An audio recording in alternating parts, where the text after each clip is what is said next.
দেখছেন? বলছেন অসমে এনআরসি হয়েছে। এর আগে সিএ কে এনআরসি বলেছে, সিএ চালু হয়ে গেছে, এনআরসি হয়নি। একটাও মুসলিমকে বাংলা ছাড়তে হয়নি।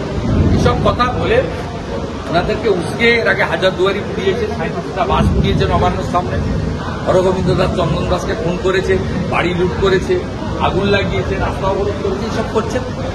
বাংলার মানুষ দেখছে এই মুখ্যমন্ত্রীর জন্যই, এর প্ররোচনাতেই বাংলায় আইন শৃঙ্খলা এই জায়গায় গেছে।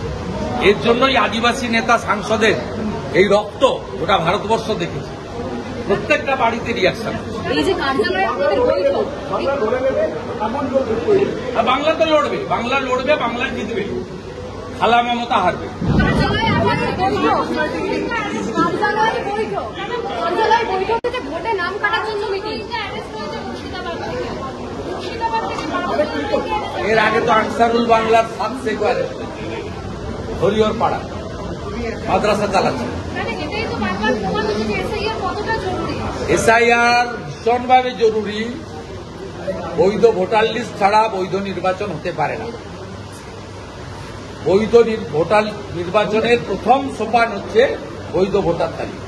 আর বৈধ ভোটার তালিকা তখনই হবে যখন অভারতীয়দের নাম ভোটার তালিকার বাইরে থাকে। কার্যালয়ে বৈঠক হচ্ছে, 1.5 কোটি নাম কাটা হবে বলে কার্যালয়ে বৈঠক হচ্ছে। বৈঠকে যোগ দিন না। উনি যদি ভারতীয় হন, আমাদের সঙ্গে সুর মিলিয়ে বলুন অভারতীয়দের নাম ভোটার তালিকায় থাকা উচিত নয়। আর একটাও ভারতীয়, সে হিন্দু হোক, মুসলিম হোক, খ্রিস্টান হোক, জৈন হোক, যেই হোক, বিজেপি হোক, তৃণমূল হোক, সিপিএম হোক, কংগ্রেস হোক, তাদের কারোরই নাম বাদ যাবে না, বাদ যেতে আমরাও দেব।